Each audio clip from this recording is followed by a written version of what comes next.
They still talk about it in Chemistry 1001 as the science project that went wrong. Yes, they still talk about the students who had been frustrated. Sure, the students had been frustrated many times before, but not like this. Never like this.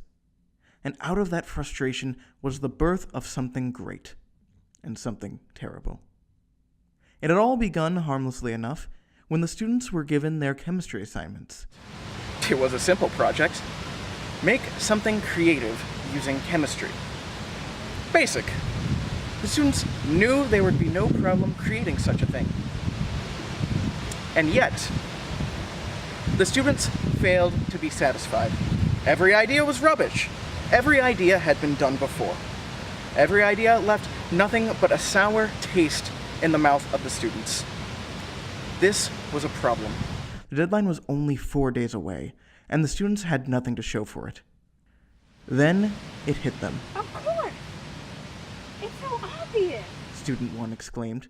The thing, which was so obvious, was to create Oobleck. Oobleck was a simple, green, slimy substance, which was originally created in Dr. Seuss's 1949 children's book, Bartholomew and the Oobleck. The book tells the tale of a king who, frustrated by the lack of new materials coming from the sky, requests a group of magicians to create something new, and in the end, they made Oobleck. It was a fantastic story, the students thought, and it was suspiciously perfectly relatable to the situation that they were currently in. With that, the students had chosen an idea. Create Oobleck. In the book, Oobleck is created by the magicians reciting a simple poem. Oh, snow and rain are not enough. Oh, we must make some brand new stuff. So feed the fire with what loves hair. Burn an onion, burn a chair, Burn a whisker from the chin. and burn a long, sour lizard skin, Burn yellow twigs and burn red rust. and burn a stocking full of dust. Make magic smoke green, thick, and hot. It sure smells dreadful, does it not? That means the smoke is now just right. Oh, so quick before the day gets light. So magic smoke, go high, go high. Go rise into the kingdom sky, Go make the Oobleck tumble down. on every street in every town. Go make the wondrous Oobleck fall. Oh, bring down Oobleck on us all. Of course, in real life, this is completely ineffective, as the students had to try some actual chemistry. And in this case, that meant a very careful mixing of cornstarch, water, and food coloring, for authenticity's sake.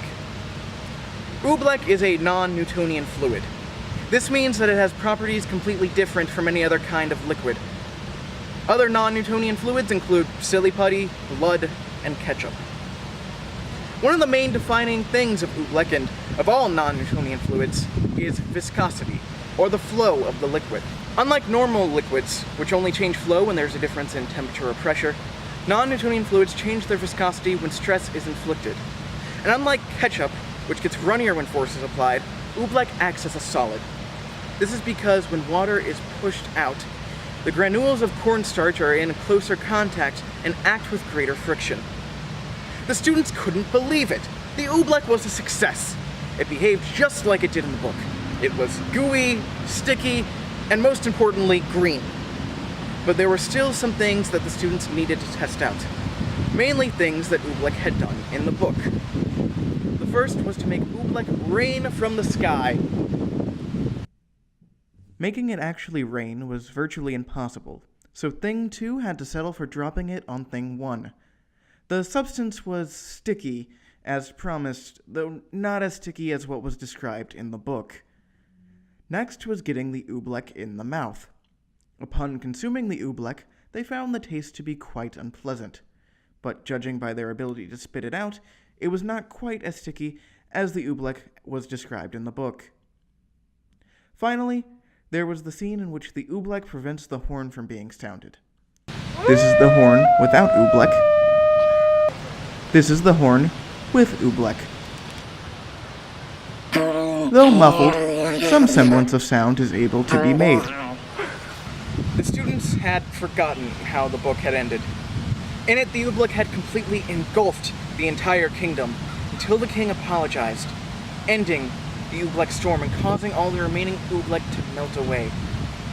Sadly, that was just a book, and saying I'm sorry does not actually work in the real world. But water does. The end.